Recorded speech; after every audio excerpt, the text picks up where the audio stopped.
Hello everyone and welcome to the F1 corner after the Bahrain Grand Prix season opener, a race that was won by Lewis Hamilton by a super tight margin in front of Max Verstappen.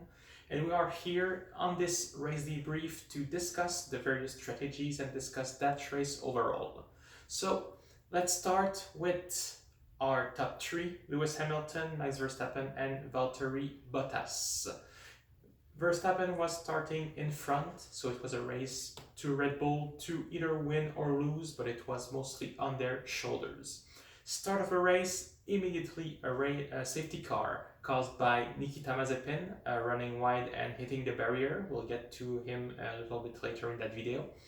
But most importantly, Verstappen stays in front, and even when the race was relaunched, keep first place in front of Lewis Hamilton. But in those first opening laps, Verstappen immediately complaining to his team that there was some issues with the car. So he could never really open a gap to Lewis Hamilton. Hamilton staying only about second and a half behind in that opening stint. Then Mercedes decides that they need to do something. They go for the undercut on Max Verstappen, putting on fresher tire and trying to gain advantage on track while Verstappen is doing extra laps. To that, Red Bull responds by simply staying on track, trying to go for a pass on the track with themselves getting fresher tires, so pretty much a battle to the end of the race. So at this stage, Hamilton takes the lead once Verstappen stops, and from that point on, Hamilton stayed in front and Verstappen was never able to pass again. The two battled in the last 5-6 laps of that race. Max Verstappen at some point getting even in front of Lewis Hamilton, but because the overtake was done outside of the track, Verstappen running wide, so he gained an advantage from outside the track. He had to give the place back to Lewis Hamilton, and after that was never able to fight again really with the Mercedes. So different strategies, and personally I believe the Red Bull should have stopped at the same time as the Mercedes at the beginning, so that at the very least they would have had a chance to stay in front. But that's how the dice were casted. And congratulations to Lewis Hamilton and to Mercedes for impressive strategies. Valtteri Bottas was also going at the beginning for a different strategy, maybe trying to impede Verstappen by putting him behind. But stringy pit stop for Bottas saw him just fall behind and pretty much stuck to third place. But overall, I think we had a very, very exciting races. And I hope this is just a preview of what we're gonna have for the rest of the season. I hope this was not just a one-shot deal, and that throughout the whole season we're gonna see the Mercedes and Red Bull fight.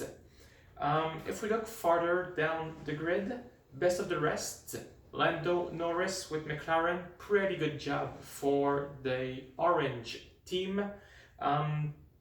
Pretty good race pace. They are where they expected to be. Daniel Ricciardo finishing 7th also for McLaren, not bad, but surprisingly enough, the Ferrari really stood their ground and were able to fight with the McLaren. In the opening laps, first stint, we really had some pretty epic battle between Charles Leclerc and Lando Norris. And really the Ferrari finishing 6th and 8th, pretty good result. They really had good race pace today. Can they keep it up for the rest of the season? We're gonna have to see. Bahrain is a very big, it's a speed track. If you have a good engine, you're pretty much guaranteed to get a good result. But will that Ferrari and even the McLaren do well in more slow track like Imola, for example, or even Abu Dhabi at the end of the season? So that's something we're gonna have to watch for. The other midfield team, kind of divergent result. Good job for Yuki Tsunoda, the rookie, getting points on his opening race, finishing 9th. Alpine It's tough to say where they are at, but they pretty much look like they are at the back of the midfield. Fernando Alonso retired for brake issues, but before that, got quite easily overtook by Kimi Raikkonen in Alfa Romeo, which is in itself pretty surprising considering where is Alfa Romeo, and also by Lance Stroll in the Aston Martin. Aston Martin, also a team that we cannot really deduce where they are at. Lance Stroll finishing where he started in 10th place, and Sebastian Vettel getting tangled with Esteban Ocon and finishing only 15.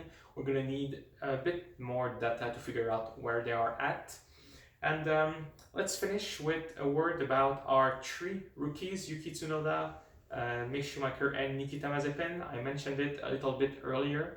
Yuki Tsunoda, pretty good job with that Alpha Tauri, finishing 9th on his opening race, so getting points for his first time out in Formula 1. Nikita Mazepin, very, very disappointing, out at the first lap at turn 3, getting a bit trigger happy on the throttle and simply spinning out, finishing into the barrier. And Mick Schumacher, once the race was relaunched, also running wide and spinning and starting at the back of everyone right at lap 5 after the race was relaunched. So disappointing day for both Haas rookies, but a good one for Yuki Tsunoda. Oh, and I think we should mention also Sergio Perez, who, considering the circumstances, did a very, very good job, starting last from the pit lane because the car simply shut down during the formation lap, managed to climb up to 5th place, but did not really give us a chance to see if he could help Max Verstappen during a race. But there's still 22 races on the calendar, and we'll have plenty of opportunities to see him in action once again. Thank you for watching, everyone. Please smash the like button and subscribe to this channel so that you do not miss any update regarding this Formula 1 season about any races. And on that note, I'm going to wish you a pretty good day, and I'm going to say we had an exciting race. I'm eager to see the rest of the season. Thank you guys, and take care.